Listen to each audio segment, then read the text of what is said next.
Okay, so you all had asked me to do chapter 13 and 14 of We Must. First, let me speak about that book for a minute or two, and then we'll see chapter 13 and 14. Puja Gurudev wrote these notes way back for mission members. And in the mission, we had two types of members who he had in mind while writing. One is those who are doing prachar work, those who are doing spreading the message of Bhagavad Gita and teaching and all of that sort of thing, brahmacharis and swamis and all such. So he wrote for them, and he also wrote for people who are sevaks and sevikas across the mission.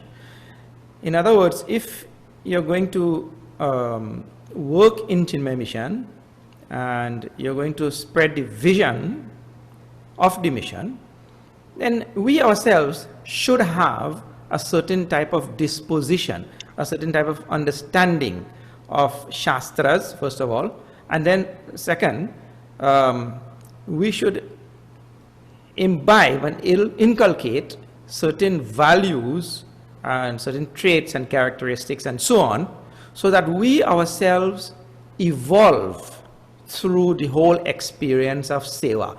In other words, while we are helping the community and helping others and spreading the word of the mission, doing missionary work, we should also evolve through that experience. And it is with this in mind that he wrote these notes, which later became a book. First it was published in our Tapovan Prasad, and then became a small book some time back in the 80s or 90s. So in this, chapter 13 and 14 ring of the same sort of intent which Puja Gurudev had in mind. And in 13, if you go through, you will see that there are I was able to extract two formulas from that chapter 13. The first one is to work for an inspiring ideal or idea. Now, working for an inspiring ideal or idea leads to happiness and contentment. So this is the first formula. Working for an ideal, an inspiring ideal, an inspiring idea, and Puja Gurudev himself gives a list there. To work for an honest man, an honest, inspiring master, like Puja Gurudev himself. To work with him in mind. To work for an inspiring idea. To work to reveal truth. To work for the world or with a world-serving ideology. These type of greater motive in the mind, working like this leads to happiness and contentment. So this is the first formula. Working with a greater ideal, working with a broader understanding of things leads to happiness and contentment. And the second formula, which we'll find in chapter 13, is working with happiness and contentment increases our mental energies. And of course, the corollary of that will be, if we work with the opposite, with negative tendencies in our mind, then our mental energies will be depleted and squandered. The word Puja Gurudev uses squandered. So, first of all, the first formula is working for an inspiring ideal or idea. That leads to happiness. The second formula is working with happiness and contentment leads to an increase in mental energies, and therefore more inspiration, more get up and go, more enthusiasm and all that to continue that work. So these are the two formulas which we can extract from there, and of course it is based entirely on Bhagavad Gita, these ideas. Like Bhagavan Shri Krishna himself is convincing Arjuna on the battlefield to work not to save your family. In fact, if Arjuna had to work to save his family, he was prepared already to go. Not to think about your family alone, but think about posterity, think about humanity, think about dharma which protects and sustains the world. So Bhagavan is trying to broaden Arjuna's thinking and his understanding, to broaden our understanding to some greater ideal.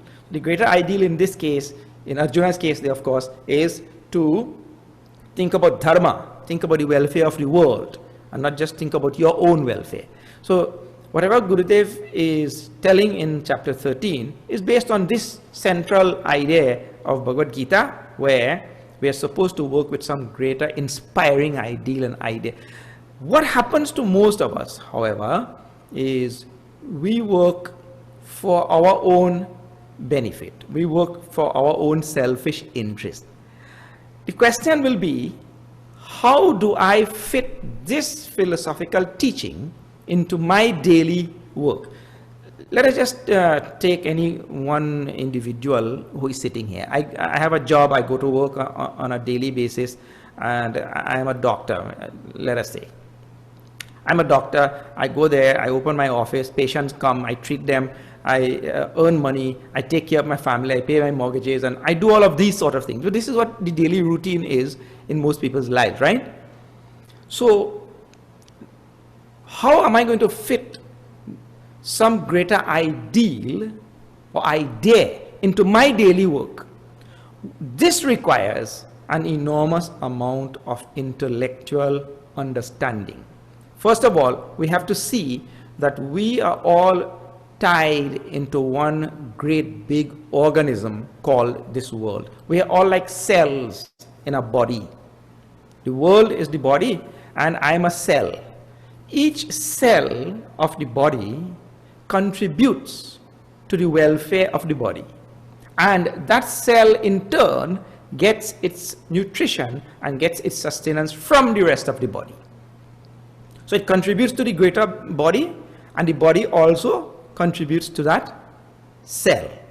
I have to see myself in the community, in the world, wherever I am working, as part and parcel of a great big living organism, and work not with the understanding merely that I'm working for myself, but I'm working and contributing to a great big organism called the cosmos. This is the intellectual understanding that is required for me to fit my individual work, whatever I'm doing on a daily basis, into a bigger, greater ideal. So I'm not only working to take care of my little household, I'm working to take care of the whole world. So when I work with this greater ideal in mind, I'm working to take care of humanity. Gurudev gives a whole list of things. I'm working for God in Bhakti Yoga. I'm working for Bhagwan. And when I replace my little selfish outlook and motive with this greater, broader outlook or motive, that time, he says, the formula says, it will lead to happiness and contentment. So this is the first formula there. Now, because we all work selfishly, we only think about our own welfare and our own self-aggrandizement and our own household, and they all become victims to the natural competition in which we are born. There's so much of competition everywhere, and I always have to get ahead of the others and get my piece of the pie and all of that. Because we are born into that and we get consumed by that, we go on working only with a little selfish outlook, motive, intention, attitude, and so on, right? He says, this type of selfish attitude, of course, which is connected to all the other things which we encounter in the society, because where selfishness is there, where I think about myself only, well, things like anger and hate and all the other things will quickly come, because if somebody gets in my way of fulfilling any of my desires, immediately I'll get angry with that fellow. So when I think only of myself, all the other durgunas come very fast. Means all the negative tendencies, they come very fast also. So he says, now think about this greater ideal, replace our own restricted selfish motives with this greater ideal, and work like that. Then, as we do that, our mental energies will increase. When we work selfishly and all the other durgunas come to us because of our selfish motive, all those durgunas or negative tendencies, they deplete our mental energies. And at the end of the day, and the end of life, and at the end of our sojourn, we are totally depleted. Second thing is, it doesn't lead to any success. And success in this sense, in this case, what is being spoken about by Puja Gurudev is, it really doesn't lead to any happiness. I may be able to acquire things and hoard things and keep things and, you know, or store things, but what will happen? None of that will make me happy. That is the idea. So, I will not have the mental energies enough to enjoy any of those things because my mental energies got depleted in trying to acquire them, in trying to procure them. And we see it so quite often in the world that people have everything but don't have the capacity to enjoy those things.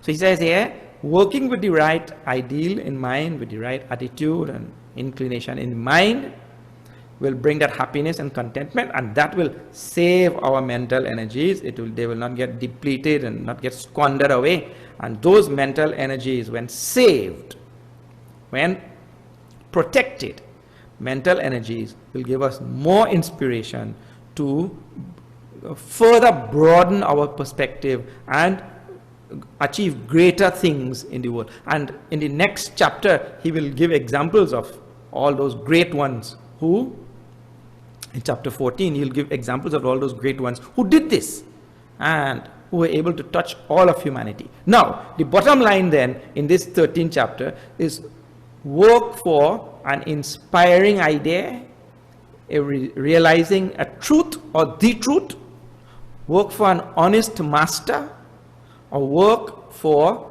the world, or work with the attitude of serving all of humanity. Now, in the beginning of the chapter itself, Gurudev puts a very nice note, and that is, really speaking, the world is as it is. And if I want happiness, I can't change, or I don't have to change anything in the world. In fact, not only that, we can't change anything in the world. I could change my attitude towards whatever I encounter in the world. I cannot change the world. So here, the world is given, the world will be what it is, but I can change my outlook and my attitude and my vision of that world. And if I look at that world with a selfish eye, I'm always going to be miserable. If I look at that world with a selfless eye, and I work for that world selflessly, I will always be full of energy, always be happy and contented. In other words, happiness and contentment is our choice. It is not about the world. The world will be what it is. And you know that from ordinary experience and ordinary logic also. One person will have 2 loaves of bread and he is not happy. And the other one has half a loaf of bread and he is happy. It has nothing to do with bread. It has to do with the person's attitude towards that bread, you see. And this is the general rule for the world. So work, the bottom line is work with a great inspiring ideal in mind, and that will bring a lot of happiness and contentment. And also this happiness and contentment will conserve energies. Now the qualification for working. Gurudev points out also, the qualification for working like this, he says, one just has to start very simply. He said, have a clean and pure heart. Just 2 words, clean and pure heart. And what does it mean? It means that, you see, the first durguna which comes, and after which all other durgunas, negative things follow, is actually selfishness. When I think only of me, I think of nobody else. I mean, the world pays the price. I make the world pay the price for my happiness. This is selfishness. So a clean, pure heart, he says, that is all that is required for this sadhak. And then he himself gives certain directions how to get this clean, pure heart. He says, reject pride, envy, impatience, selfishness.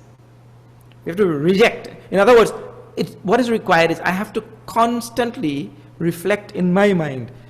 Do I have pride? Do I have anger or envy, impatience? Do I have selfishness? I have to reflect. Don't think about the neighbor or the other person. I think this fellow has a lot of envy, or I think this fellow has a lot of pride. We should not be thinking like that. I should be thinking of in what degree I have all of these. So reject pride, envy, impatience, selfishness like this. Avoid anger, worry, passions, anxiety.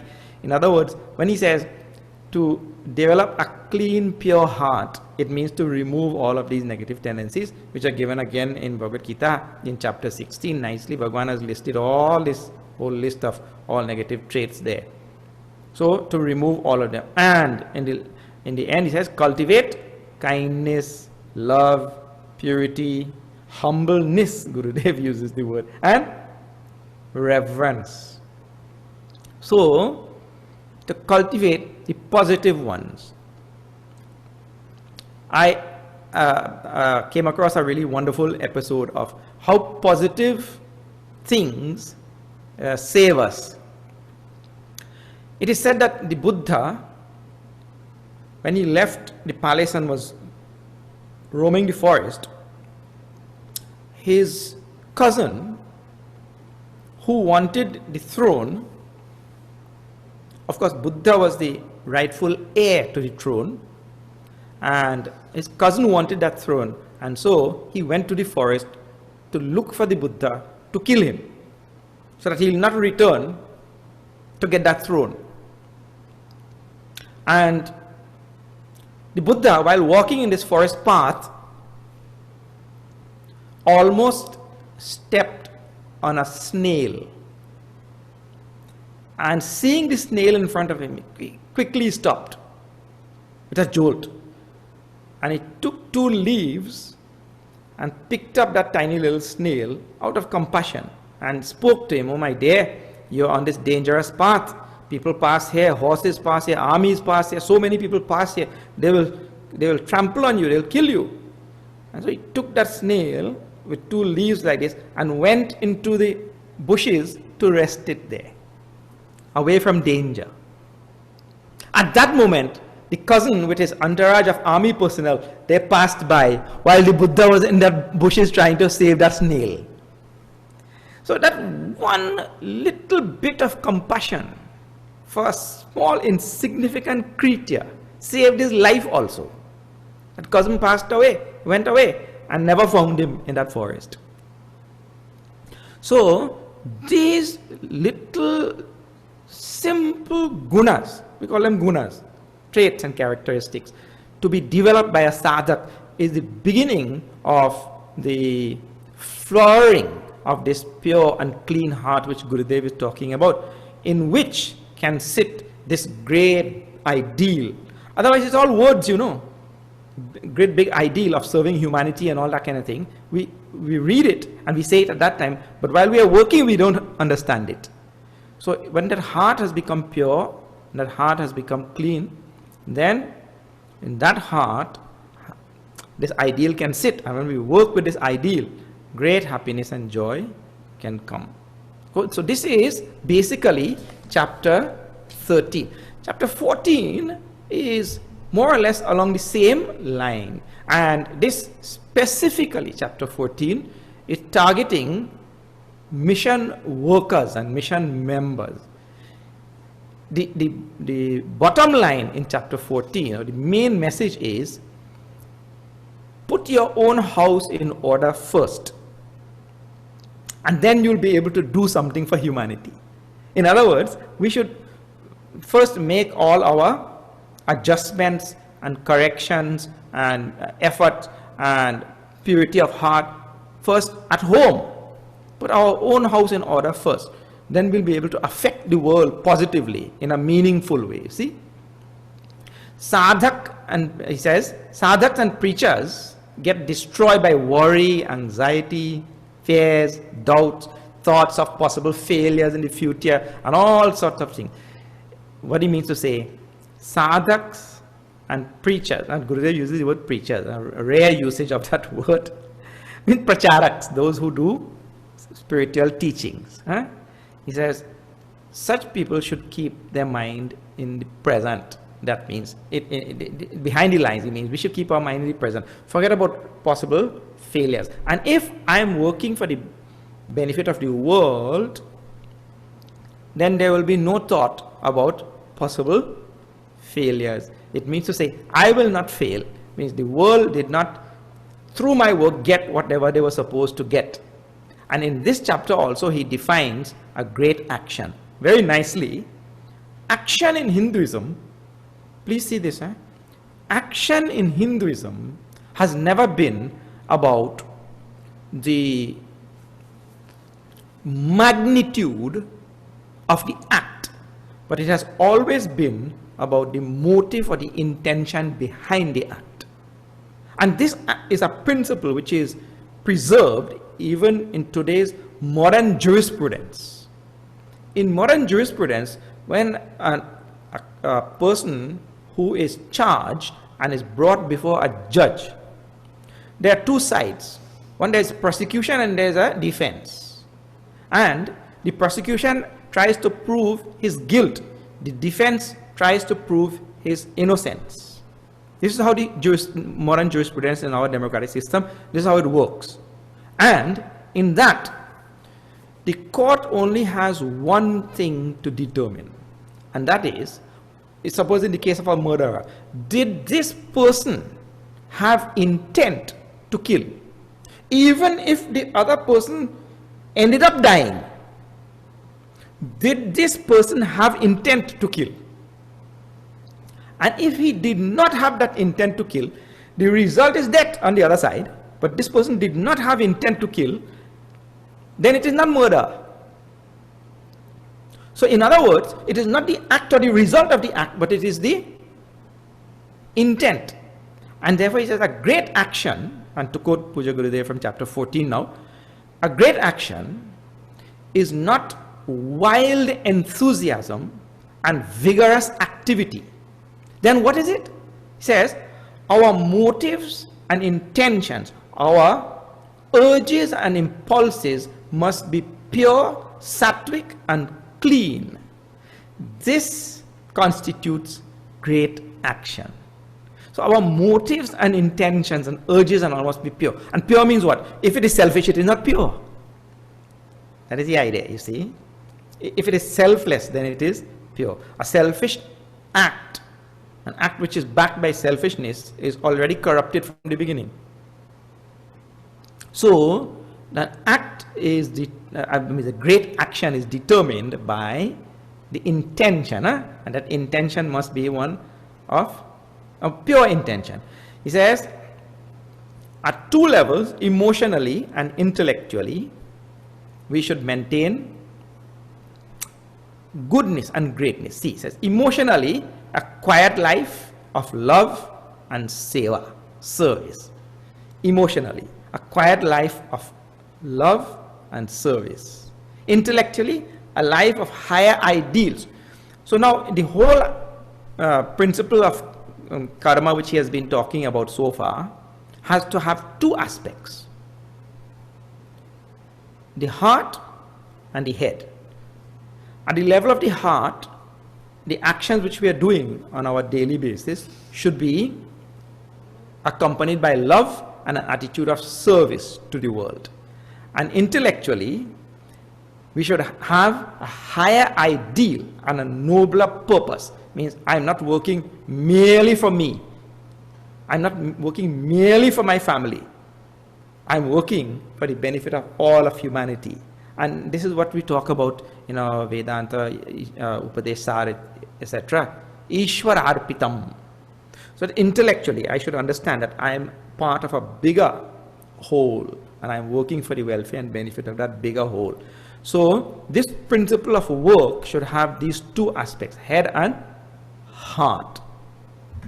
He says, a sincere heart, he sums it up, a sincere heart and a dignified head. What wonderful words he also chooses. A sincere heart and a dignified head. He says when these two come together, there's a charm in the personality. That personality develops a charm, and people are attracted to that personality. If this is not there, this amalgamation, coming together of head and heart, then that charm or that the fragrance from that personality is missing. And so the ability to affect the world and to achieve great things, that will not be there. Okay. All right. So I think these are some of the ideas which I have extracted. Of course, there are many more ideas in these 2 chapters, but these are some of the ideas which I just extracted today for us to reflect on. Hari-Om. Hari-Om. Thank you, Swamiji.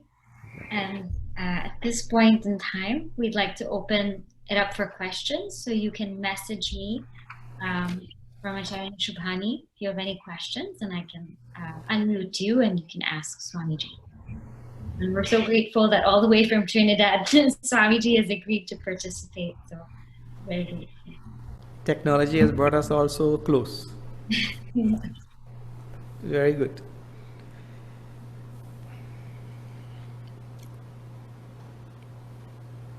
We have a question from Ashika, so I'll go ahead. Ashika, I'm coming over to you. Hi, Swamiji. Hari-Om. What a privilege to be seeing you again. Swamiji, the question I have is, because this charm that Swamiji mentioned is such a rare quality, and in our society, people tend to view something that's rare as either very special, worthy of praise, or they view it as fake. That how could such a thing possibly exist? So how does Swamiji feel about that? Is that something that the person should be prepared for as they work towards developing a dignified head and sincere heart? Yes. What we have to do, usually, because we are all born in the type of society which we are living in today, right? We get our sanctions and we get our praises and our commendations and all from the society. And we have all learned to wait for that. You understand what I'm saying? We wait for this one to praise me, or some society to recognize me, or some such thing, right? That focus has to shift. We have to be contented in ourselves that I'm following the Shastras. I'm following this great Rishi tradition. I'm following the teachings of Puja Gurudev. And if I'm contented with that, I wouldn't be bothered too much about what the society, because I tell you, in that society, this one will praise you and the other one will curse you. So it is futile actually to think what the society thinks I'm crazy because I have this rare quality, and some people will think it shouldn't matter to us. We should be contented. I am following Puja Gurudev's teachings. I am following the Shastras. I am following this great tradition that has given so many great Mahatmas, from Bhagwan Sri Krishna and all the avatar to Buddha to our Puja Gurudev, Swami Tapoji, so many. You see, I'm following that, and let the world say what it says. Our next question is from Tejas. So Tejas, we're coming over to you. Hari-Om, Tejas. Hari-Om, Swamiji. Thank you so much for taking the time to talk to all of us. So my question is, me personally, and I think a lot of others on this call are students.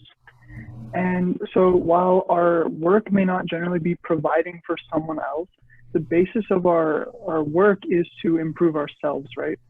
And I am just struggling to think about how we would, so a lot of times many people won't like what they're doing as students. I think that's common. But how would we think about working for a higher ideal when we are being educated and not necessarily, doing anything for others at the moment? No, very good question, Tejas. See, especially at your stage, student stage, young people are intellectual giants. So many thoughts are going through, and especially in your generation and in your situation across all these universities in America and all. so many ideas will be bombarding your mind from all sides, from so many things that you are studying. And then now you are in Chinmay mission also, so you have been bombarded with so many ideas. So the idea is this. At this point, you would have bought into, or you would have been sold an idea that is based solely in competition. You all know what stiff competition you would have had to go through to get into the universities where you are. You had to compete with so many others, and you had to make sure that your percentage point came up near the hundreds, right? And then only you got in. So that shows, without you suspecting or thinking, it shows that you were born into this whole idea of competitiveness. And in competition, wherever there's competition, you think about it. You're only thinking in a competition, nobody goes there to lose. Nobody says, I'm going to play this card game today and I'm going to be happy losing. Everybody goes there with the intent to win. This is competition. So you bought that idea, or you've been sold that idea without you even having a chance to think about it. So now, that idea has to be changed in your own mind. That I'm going to this university, I'm going to this college, I'm going to this med school, or wherever it is, I'm going here not to outdo the competition. Competitiveness actually is a sickness. Not to outdo the competition. I'm going to this university to make myself into a worthy human being who can make a positive contribution to posterity and to humanity. So I want to give humanity the best individual through me to serve humanity. So your education, which you are acquiring right now, should have this great vision ahead. Not, oh, I will outdo everybody in my class, I will become the valedictorian, or I will, get the medals, and I will put the things on my walls. And actually, that's all part of the competition. So the vision which we are talking about in Karma Yoga, which we are talking about in Bhagavad Gita, for it to be applicable to you, is that you have to now just change the competitive idea which is there in your mind and say, I just want to make myself into the best human being, to be a boon for humanity rather than be a burden to humanity. So you apply the principle with humanity in mind rather than with your own selfish interest in mind. You see? Thank you so much, Swamiji. Swamiji, a follow-up question to that. We have many students here who are always struggling to find out what ideal should they pursue. So when we talk about this big ideal, how does one know what ideal they should pursue? Well, there are two aspects to that. One is, every person should continuously do a soul searching to find out exactly what they are cut out to do. We should all do a soul searching for that, right? What am I cut out to doing? And I know, especially in our community, in the Indian community, across, not only in America, they're here in Trinidad also, so many places I have been. In the Indian community, usually we are pushed by social circumstances or pushed by family circumstances and so many things around us into doing certain things. And we may not be happy doing that thing. I will not cut out for that thing, but my family circle pushes me in that direction and all that kind of thing, right? That thing is not good. And I think it will change with the next generation. I think with your generation coming up, it will change. But some forces are there right now which you have to grapple with.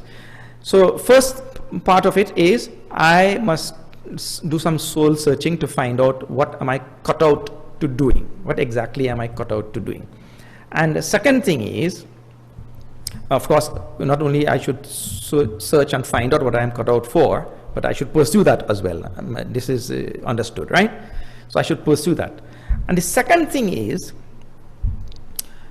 the ideal which we are talking about is to see whatever I am cut out for, whatever I am really made to do, and cut out for doing, to see how that thing is not only an isolated, unconnected activity, but it is an activity that ripples through all of humanity. It is this seeing. Please remember, it's not the act. We're not talking about the act. It is the seeing we are talking about. To see how whatever you are cut out to do, how that thing fits into a greater, bigger picture. So the ideal here is society, humanity, mankind, Ishvara. We say Ishvara in spiritual language, right? We say Ishvara in the language of the scriptures. But you need not use this term if you don't like also. You say humanity. You say the world. You say the human beings, mankind, like that. Like Swami Vivekananda says, if you want to find God, serve man, like that. So when we are talking about serving Ishvara, you don't go looking for Ishvara in the sky. We serve humanity. So see how whatever I was cut out to do, how that thing, when I do it, how it ripples throughout the whole universe. That type of understanding is required.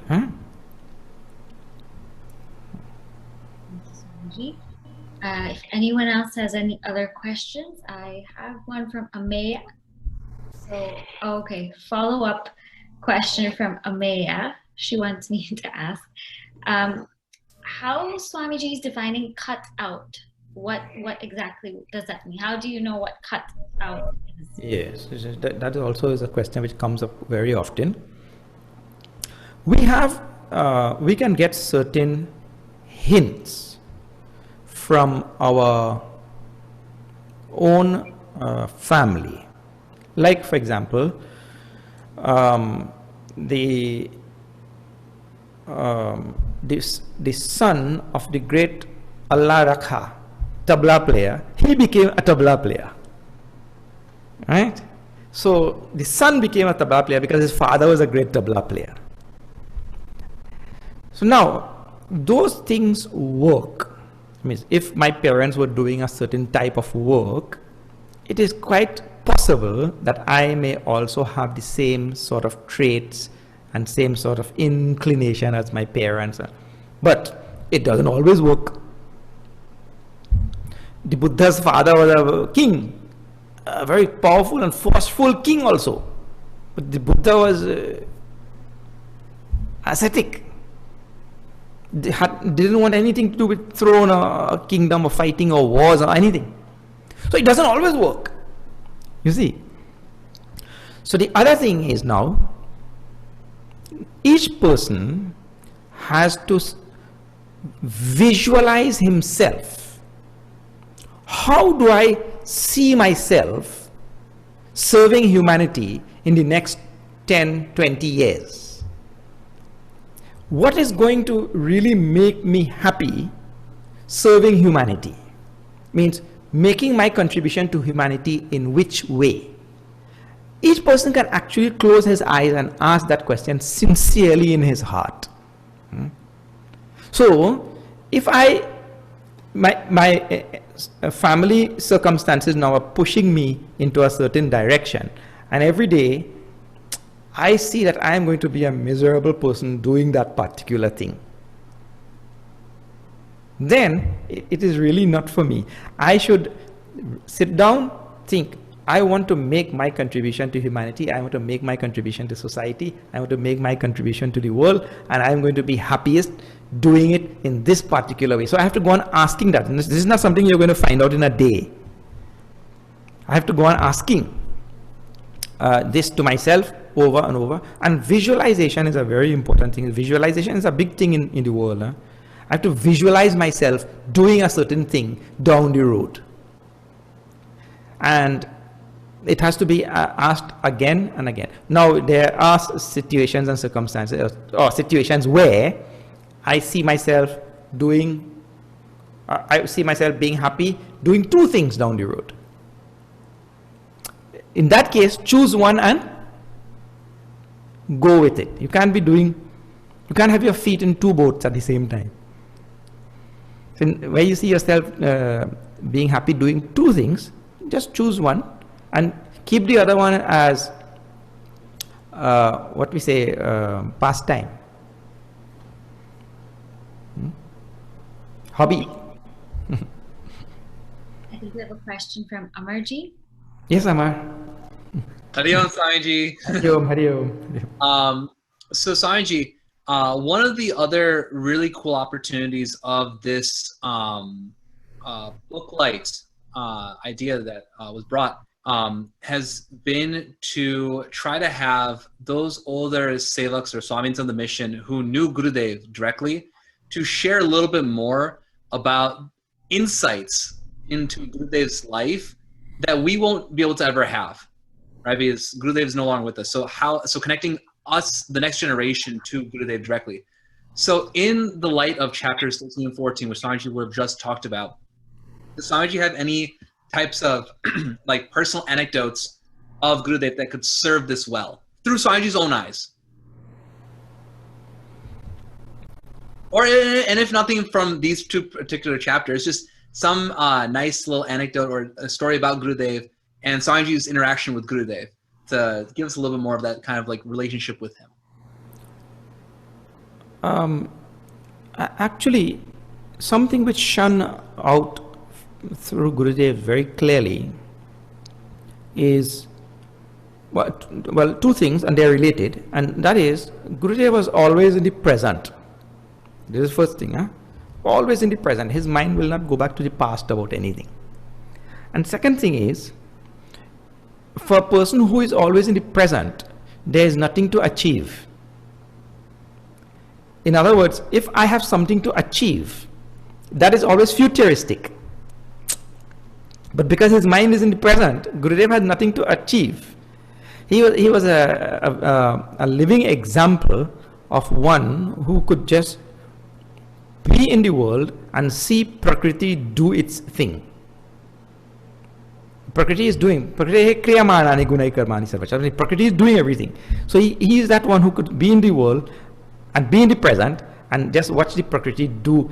And if you, of course, you know that the world is such that two people will see the same thing in the world and they will have two different vision of that thing, or two different, like that. So this is what I saw in Puja Gurudev. Other people will see other things in Gurudev, and at the end I also heard him make mention of a very, very wonderful thing, and that is his meeting with Bhagwan Sri Ramana Maharishi back in the late 40s. Puja Gurudev had met Bhagwan Sri Ramana Maharishi, and at one point Swami Chidananji was asking him about that meeting, and Gurudev did not want to go back. That past is past. He did not even want to talk about that meeting. He vehemently opposed that question also. So be in the absolute present. He was like that, and he had nothing to achieve. It means his BMI was going on by Prakriti only. That is the idea. That you could see very clearly if you just sit and observe Puja Gurudev. We worry, what exam I have tomorrow, or what interview I have tomorrow, or as soon as this thing gets over here in the next 10 minutes, what I have to go and do. Our mind is always in the future like that and missing the present, or in the past. But one thing you could see in Puja Gurudev was that presence.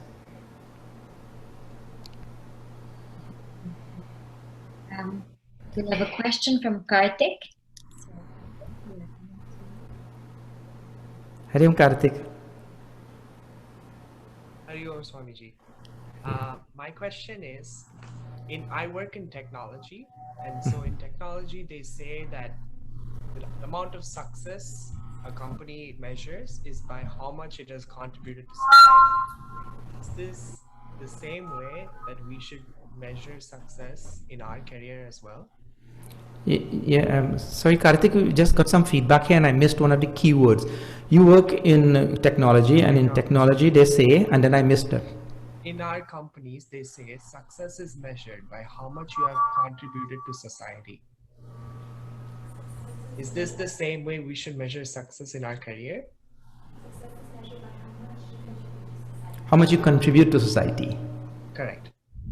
Yeah, no, see, Puja Gurudev here was just talking about, frenzied activity. And then he mentioned also, it is not the quantity of work that we do, because a donkey works all day. The donkey works more than the master. See, so it's not the quantity of work and how much we have. Really speaking, please remember this very, very important ingredient in action. And that is really with what attitude did I do the whole thing. If suppose I give you $100 with an attitude of disgust to get rid of you, take it and get out from here, right? I give you $100 and another person gives you $1 with great love. In Hinduism, what is being taught is the person who gave you with great love and who had, compassion and feeling for you, that person has given you much more than the person who has given you $100. You understand that thing? So it is whatever is really deep down inside. So if that is the formula in the technology field, how much you have given to the society, we still say no. One ingredient is still more important, and that is, with what attitude did you give that to the community? Huh? That is the important thing. Thank you, Swamiji. Thank you, Swamiji. That's all the questions that we have today. So we're really, really grateful that Swamiji could join us from Trinidad, and I'm sure a lot of people are very excited about that. Pass it on now to Amarji for any announcements that we have. Yes. Good evening, everyone.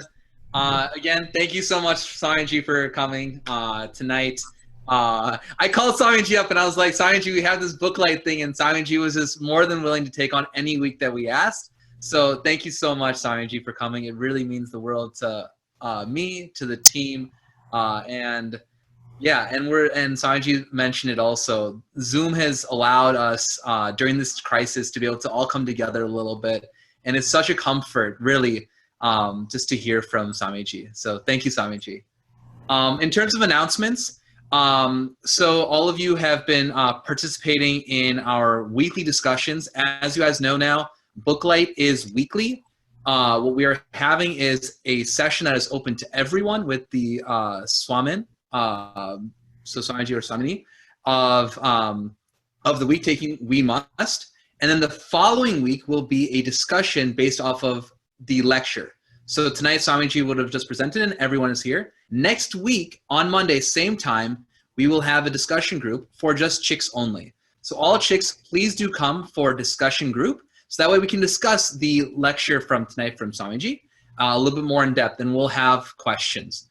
Then the following week after that, so 2 weeks from today, we will have our next session. I can't screen share, but we'll have our next session with Swamini Supriyanandaji from Hong Kong. And Swamini will take the next 2 chapters. So very clearly, next week we'll have discussion based off of today's class. And then the following week after that, we will have the next session with Swamini Supriyanandaji from Hong Kong. Thank you all for having me. I had a great time. Sorry, Swamiji? Thank you for having me. I had a great time. I think that's it, Shivaji. Anything else from Shivaji's end? No? Okay. Then we'll conclude. All right. So we'll say closing mantra. Om Purnamada Purnamidam Purnam Purnamudachyate Purnasya Purnamadaya Purnameva Vashishyate. Om Shanti Shanti Shanti. Hari Om Shri Gurubhyo Namaha. Hari Om. Hari Om.